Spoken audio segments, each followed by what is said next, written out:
Let us open our Bible on Psalms 78, verse 58. Pakibasa po. Praise the Lord. For they provoke him to anger with their high places and move him to jealousy with their graven images. Ayan. Kinakailangan sa buhay natin ay mag-ingat. Tayo na naliwanagan na sa kanyang katotohanan, sa kanyang banal na salita. Ano bang na dumating sa atin na katotohanan? Ano bang dumating sa atin na kaliwanagan sa pamagitan ng kanyang banal na salita? Nalaman natin that we are created by one God. Nalaman natin without Him, we never exist. Hindi tayo mag-exist. So, therefore, na-recognize natin yung ating Creator. Na-recognize natin yung tunay na naglalang sa atin at hindi lang naglalang sa atin, umibig sa atin. Nagbigay sa kanyang sarili. Nagpakatawang tao siya para tayo tubusin sa kamay ng kanyang kaaway. Bakit? Ano palang history behind? Bakit ang tao kailangan pang tubusin? Was he kidnapped or abducted? Yes, dahil sa kanyang kaaway, ang masamang espiritu. Nung ang tao ay nagkasala, siya ay napunta sa kamay ng kanyang kaaway. Whosoever committed sin is of the devil, because that is an obedience to your Creator. And your Creator will eject you from His presence. Kaya dahil lang sa awa at pag-ibig ng Diyos sa buhay natin, pumunta siya sa sanglibutang ito to redeem us, to ransom us, to reconcile us to Him again, para ibalik tayo dyan sa Kanya. So tayo na na-reconciled sa ating Panginoong Diyos at nabuksan ang ating isip na meron palang naglalang sa atin na nag-iisa sa langit. Meron palang isa na umibig sa atin at naghahanda para sa atin sa kinabukasan na hindi tayo mapapahamak, kundi magkakaroon tayo ng hindi pangkaraniwang buhay dahil yan ay buhay na walang hanggan. So therefore, pagtibayin natin ang ating sarili, pagtibayin natin ang ating pananampalataya, pagtibayin natin ang ating pagkilala dyan sa Kanya. Huwag tayong magpakailanman magkulang ng kaalaman mula sa Kanya. Kaya nagbigay na nga ng warning ang Diyos, my people are destroyed for lack of knowledge. Imagine, my people, we are His people, we are His creatures, we are His properties. Tapos kulang tayo ng kaalaman sa Kanya. At dahil sa kakulangan natin ng kaalaman sa Kanya, imbis doon tayo magbigay ng kapurihan, magbigay ng karangalan, magbigay ng lahat-lahat na dapat nating i-render sa Kanya dahil kung wala siya, wala tayo. Tapos doon lang pala natin ibigay sa Kanyang kaaway ang ating buhay. Doon lang pala natin ibigay ang ating lakas sa Kanyang kaaway. So ano ngayon ang mangyayari? Tama. My people are destroyed for lack of knowledge. Bakit? Mismo ang Diyos ang mag-i-execute ng wrath against us pag atin siyang sinaktan. Kaya nga sinabi diyan, they provoke Him to anger with their high places and move Him to jealousy with their graven images. Alam naman nila yung Diyos na nagbigay sa kanila ng freedom from the captivity of Egypt. Alam naman nila ang Diyos yung nagpadala ng plagues doon sa Egypt hanggang last plague sila na ay pinahintulutan, mapalaya. Alam naman nila ang Diyos ang nagbukas sa Red Sea. Alam naman nila na ang Diyos ang nagpakain sa kanila doon sa wilderness with manna, bread from heaven. Kung saan, doon pa sila sumamba sa hindi nila kilala. Doon pa sila sumasamba kahit paman sa mga patay na walang buhay na mga Diyos-Diyusan na yan. Kaya therefore sa buhay natin, tayo po mag-ingat. Kasi alam naman natin anong nangyari. Yung mga nag-provoke sa Diyos na magalit to jealousy, they were all dead in the wilderness. Some of them were choked to their death. Some of them were swollen by the earth. Some of them were burned with fire. Some of them who died with a mass destruction. See? So, kaya therefore sa buhay natin, tayo na nakakilala na sa ating buhay na Diyos at nabalik na tayo sa Kanya at natuto na tayong sumamba sa Kanya, natuto na tayong makinig sa Kanya, natuto na tayong maglingkod sa Kanya, mag-ingat tayo ng lubos. Ano pang sinabi dyan? Exodus 34 verse 14. Praise the Lord. For thou shalt worship no other God, for the Lord, whose name is jealous, is a jealous God. Yan. Huwag kayong magsamba ng anumang Diyos. Sapagkat ang Panginoon, ang pangalan niya is jealous. And He is a jealous God. Kailan ba magsiselos yung asawa?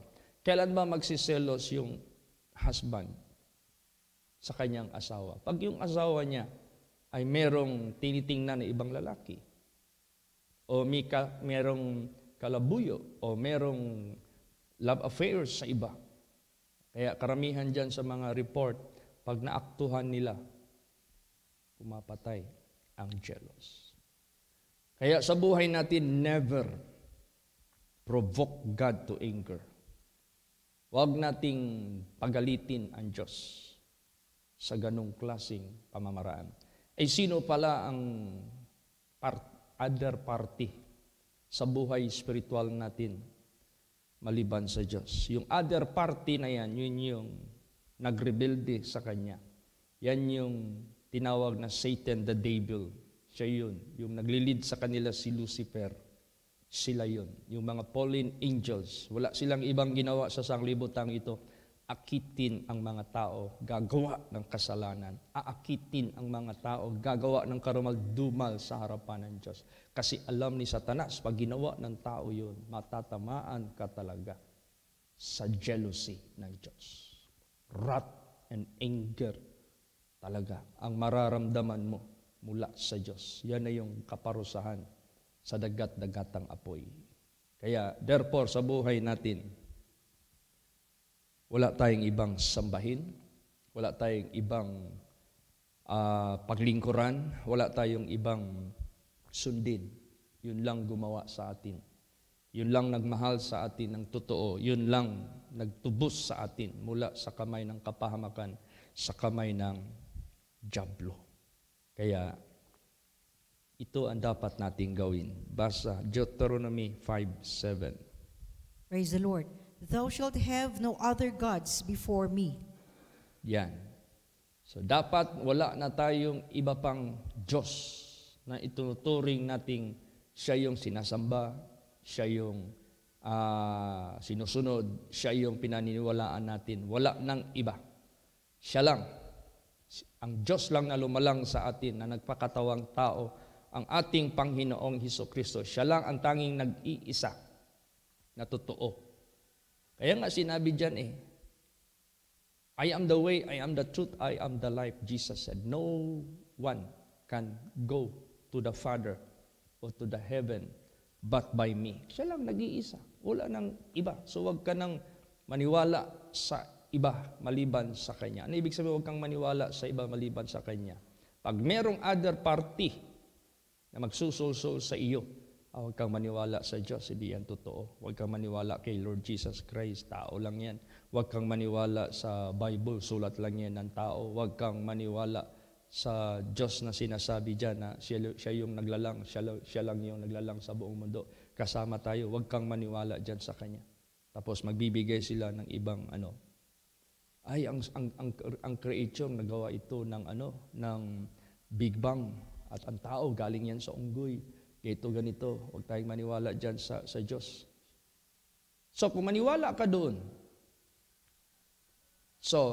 naniwala ka doon sa dyablo. Kasi siya yung may pakana sa lahat ng mga bagay na Ang tao aalis sa Diyos. Ang tao wag na maniwala sa Diyos. Wala namang ibang may kapangyarihan na gagawa niyan, kundi yun ding kumalaban sa Diyos dito sa sanglibotang ito. Kaya nga, time will come, mapaniwala niya ang mga tao na siya na ang sambahin. Time will come, mapaniwala na niya ang tao na siya na yung magaling. Time will come, mapaniwala niya na ang tao na umalis sa Diyos. Time will come, mapaniwala na niya ang mga tao gagawa ng karumal-dumal sa harapan ng Diyos. Dahil ang mga tao nagkulang sa kaalaman. Kaya sa buhay natin, mismo ang ating Panginoong Hesukristo, basahin natin, ano ang kanyang ipinakita sa buong mundong ito when Satan would like to cause him to worship Satan. Ano ang sinabi ni Jesus Christ? Basahin natin, Matthew 4:10. Praise the Lord. Then saith Jesus unto him, Get thee hence, Satan, for it is written, Thou shalt worship the Lord thy God, and him only shalt thou serve. See? Tingnan mo si Satanas, gusto niya na siya yung sambahin. Pero ang totoo, isa lang ang Diyos, isa lang ang dapat sambahin natin. Siya lang, wala ng iba. Huwag kang maniwala sa dyablo. Huwag kang maniwala maliban sa totoong Diyos na lumalang sa atin, na walang iba ang ating Panginoong Hesukristo. Huwag ka nang maniwala sa iba. Siya lang ang katotohanan. Siya lang ang daan.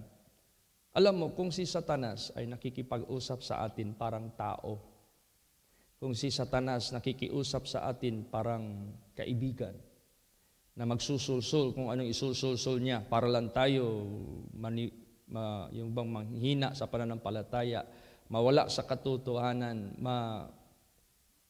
maligaw ng landas. Ang Diyos din, para din yung tao na kumakausap sa atin. Praise the Lord. Ang Diyos din, para din yung tao na nagbibigay sa atin ng totoong advice. Buhay siya, makapangyarihan siya. Kaya sa buhay natin, habang nakipagsasalita ang Diyos sa atin sa pamagitan ng kanyang katotohanan na walang iba ang banal na salita ng Diyos. Kaya sabi ni Lord Jesus Christ, If ye continue in my word, then ye are my disciples. Indeed, ye shall know the truth, and the truth shall make you free. Para siyang tao na nagsasalita, buhay siya. Naririnig natin ang kanyang tinig, nadadama natin ang kanyang pag-ibig. Ganon din si Satanas.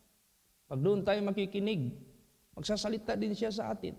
Madadama din natin yung kalayawan, kaligayahan na kanyang ipapa-enjoy sa atin. Maririnig din natin yung assurance na ibibigay niya sa atin na walang impyerno, hindi totoo ang Diyos. So, saan tayo maniniwala sa dalawa?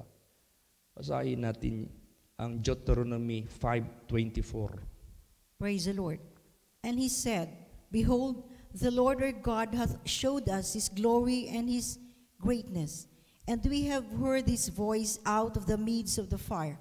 We have seen this day that God doth talk with man, and he liveth. See? Nakikipag-usap ang Diyos sa tao. Buhay siya. Doon tayo makinig sa Kanya. And he said, Behold, the Lord our God hath showed us his glory, his greatness. We have heard his voice out of the midst of the fire. We have seen this day that God doth talk with men and liveth. Sino pala yung kumausap kay Noah at naligtas siya dahil naniwala siya? Ang Diyos. Sino pala ang nakipag-usap kay Abraham at naniwala siya at sumunod siya? Ang Diyos. Sino pala ang kumausap para si Joshua ang i-proclaim na maging successor ni Moses? Ang Diyos. Sino pala ang kumausap kay Moses sa burning bush? Ang Diyos. Hanggang sa kanyang mga judges, hanggang sa kanyang mga prophets, hanggang sa kanyang mga disciples. Sino pala ang kumausap kay Pastor Samuel Gabre? Ang Diyos. Sino pala ang kumausap kay Paul? Ang Diyos. Sino pala ang kumakausap sa atin sa pamagitan ng kanyang banal na salita? Ang Diyos. Praise the Lord.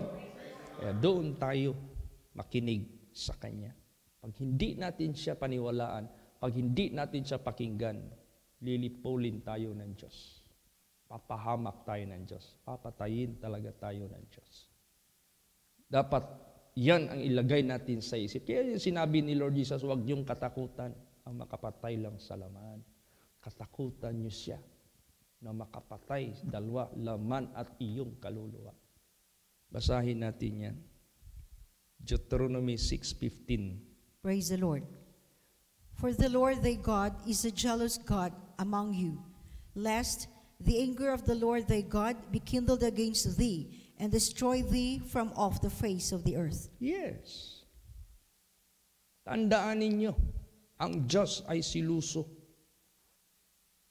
Baka mamaya maggalit ang Panginoon na Diyos ninyo, laban sa inyo at sisirain kayo, ililipulin kayo, ipapahamak kayo dito sa larangan ng sanglibutan. Iba pa naman ang Diyos pag magalit. Tingnan mo, nung lumaban si Lucifer sa kanya, sumapi yung 1/3 ng mga angels. Nung binagsak sila dito sa lupa at i-reserve sila sa eternal punishment, meron ba silang lugar doon sa langit? Wala na. So, ibig sabihin yan, that is genuine wrath of God. Yan ang tunay na puot ng Diyos doon sa ayaw mag-recognize sa Kanya, ayaw magsamba sa Kanya, ayaw mag-ibig sa Kanya. Dapat absolutely, completely, doon lang tayo sa Diyos maniwala at sumamba kasi we are His properties. We are His creatures. Kanino pa pala tayo magbigay ng kaluwalhatian? Kanino pala tayo magbigay ng karangalan? Doon sa lumalang sa atin, bakit tayo doon makinig sa kaaway niya? Kaya therefore, sa buhay talaga natin, napaka-importante yung salita ng Diyos. Paniwalaan mo yan. Kaya nga, sinabi dyan sa Bible, for God so loved the world that He gave His only begotten Son, that whosoever believeth in Him should not perish but shall have everlasting life. For God sent not His Son into the world to condemn the world, but the world through Him might be saved. He that believeth in Him is not condemned, but he that believeth not in Him is condemned already. And this is the condemnation when light come into this world. People love darkness rather than light. Bakit? Paano? Binubuksan nila yung pakinig nila sa kaaway ng Diyos. Yun yung nagsusulsul, yun yung nagdideceive. Yun yung kadiliman. Mas inibig pa nila si Satanas. Kasi si Satanas magaling magpasaya, magpaligaya sa laman. Si Satanas magaling magbigay ng false assurance of protection from the punishment of God. Pag doon ka naniwala, look at Adam and Eve, what happened to them. Look at Sodom and Gomorrah. Look at Lucifer and the 1/3 of angels. Lahat yan sila. Ang puot ng Diyos, hindi nila naiwasan. Tanggap talaga nila. Hindi yan i-spare ng Diyos. Basahin natin yan. Deuteronomy 29 verse 20. Praise the Lord. The Lord will not spare him, but then the anger of the Lord and His jealousy shall smoke against that man, and all the curses that are written in this book shall lie upon him, and the Lord shall blot out his name from under heaven. See? Tuloy ang parusa. Tuloy ang puot ng Diyos sa ayaw magsamba sa Kanya, ayaw maniwala sa Kanya, ayaw sumunod sa Kanya. The Lord will not spare him. Hindi niya isisave. But then the anger of the Lord and His jealousy shall smoke against that man, and all the curses that are written in this book shall lie upon him, and the Lord shall blot out his name from under heaven. Kaya, buksan ang isip, buksan ang puso sa katotohanan ng Diyos. Kaya ang ginagawa ngayon ng dyablo sa sanglibutang ito, nagtanim siya ng mga idols sa bawat bansa. Tingnan mo. China, iba ang idol doon. India, iba ang idol doon. Kung saan-saan pa sa sanglibutang ito. Ganon. So ang mga tao, pagbigyan mo ng Word of God, Mas pinaniwalaan pa nila yung idol nila kaysa yung buhay na Diyos na naglalang talaga sa kanila. Ano pa? Yung mga bright ng mga bansa, anong bright? Yung mga nagmamatalino sa kanilang sarili, ayaw nilang magpailalim kahit naman sa kautusan ng Diyos. Ayaw nilang maniwala sa Bible. At yung mga gawa nila, pahintulot lahat ng mga karumaldumal sa harapan ng Diyos. Yung mga abominations in the sight of God, i-legalize nila yan because they don't acknowledge the Word of God. Iyan sila, kasama yan lahat. Matatamaan ng puot ng Diyos. Don't tell me they exist without Creator. Don't tell me they live without God. And yet they do not honor Him. And yet they do not recognize Him. And yet they do not believe Him. Ikaw daw. Ikaw ang naglalang sa mga bagay. Ayaw silang kumilala sa iyo. Pag hindi ka ba magalit, may magpuspusan nimo, nag-ilabay nimo na. O digto nimo ibutang ang imo ang gugma sa nag-honor, nag-worship at yung kumilala sa iyo. Doon mo talaga ilagay. Pero yung mga nilalang mo ayaw talagang mag-recognize. Gagawa pa sila ng mga karumaldumal sa harapan mo. Ay siyempre basahin natin yan. Deuteronomy 32:16. Praise the Lord. They provoke him to jealousy with strange gods. With abominations provoke they him to anger. Yeah. Tingnan mo ang sanglibutan ngayon. Dami nang gumagawa ng karumaldumal sa harapan ng ating Panginoong Diyos. Matindi. Yan yung rumarami ngayon. Kaya, therefore, di natin talaga maiwasan, makaalaala sa mga judgments ng Diyos na ginawa niya nung una pang panahon. At mas matindi ngayon kasi kalayo na or apoy na ang gagamitin ng Diyos nung una, baha. Meron siyang apoy na ginamit sa 2 cities lang, 2 lang, Sodom and Gomorrah. Pero itong palapit na ng palapit ang end of the world, apoy. At ang apoy na yan yung pupugnaw, yan yung magtunaw sa earth and heavens. Wala nang kalalagyan ng mga tao. Tapos sabihin mo, magpunta ka sa Mars, doon ka gawa ng, tawag yan, yung gagawa daw sila ng isang continent doon o isang congregation doon o isang community doon. There is no such place for you to escape from the wrath of God unless you worship and serve and honor and believe the real God. Wala kang paglalagyan. But if you believe, serve, honor God with all your heart, with all your mind, with all your strength, with all your soul, may paglalagyan ka eternally, forever and ever. Praise the Lord! Kaya we should know who is the God whom we worship. Kailangan kilalanin natin siya ng husto. Huwag natin siyang isi-isihin. Basa pa, Deuteronomy 32, verse 21. Praise the Lord.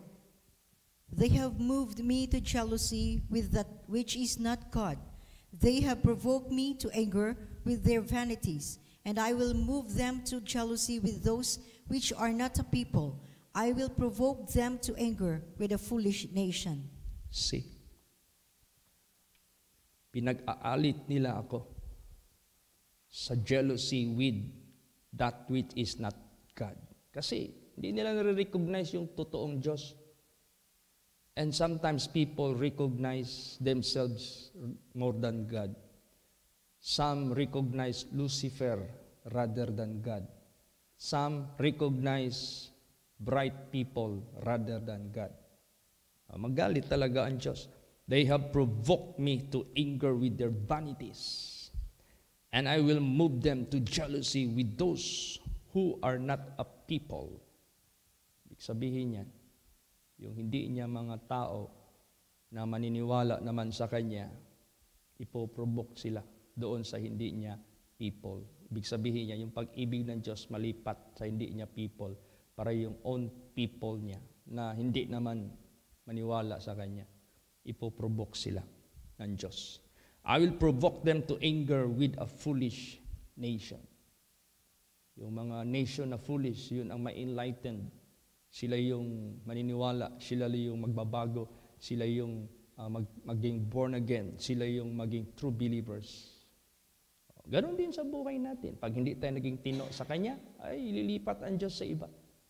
Kaya magkaroon tayo ng tinatawag na recognition sa Kanya na siya lang, wala nang iba. God is a jealous God. Basa pa Nahum 1:2. Praise the Lord. God is jealous, and the Lord revengeth. The Lord revengeth, and is furious. The Lord will take vengeance on his adversaries, and he reserveth wrath for his enemies. See?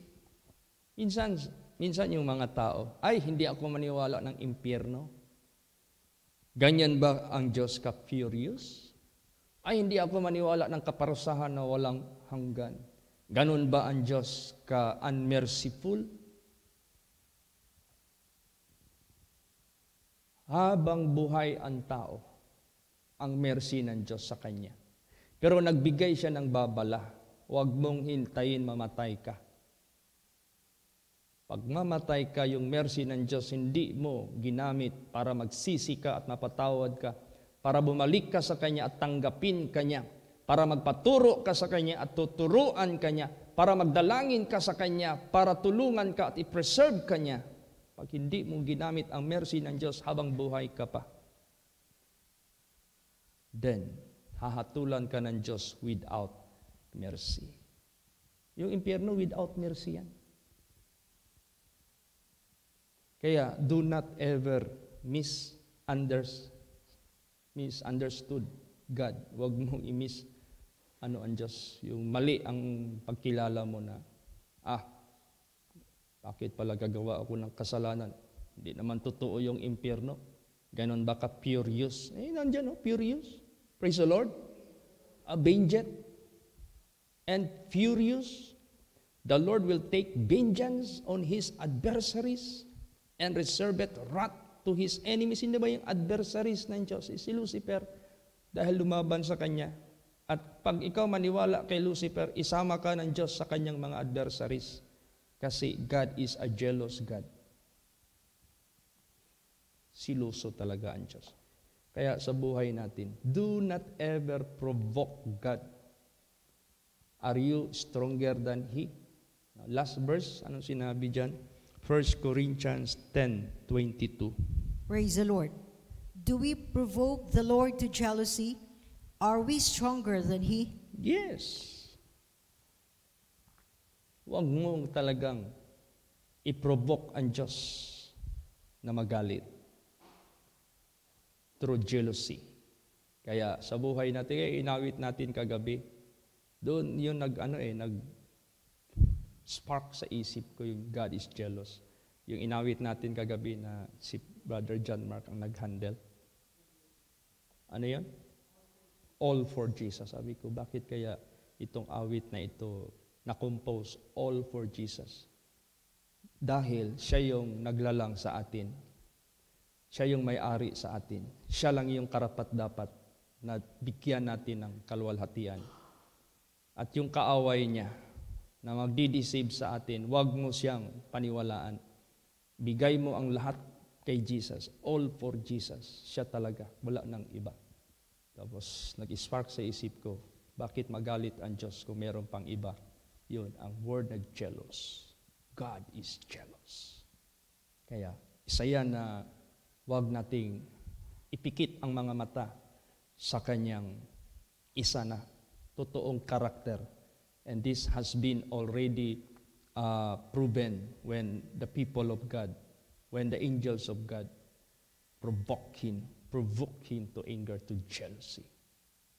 Tatamaan talaga sila lahat ng pukot ng Diyos. Kaya sa buhay natin, umayos tayo. Huwag tayong magpaisi-isi. Magpakatalino tayo sa Diyos. Magpakalakas tayo sa Panginoong Diyos. Huwag nating hayaan maisahan tayo ng dyablo. Praise the Lord! Magsitayo po ang lahat.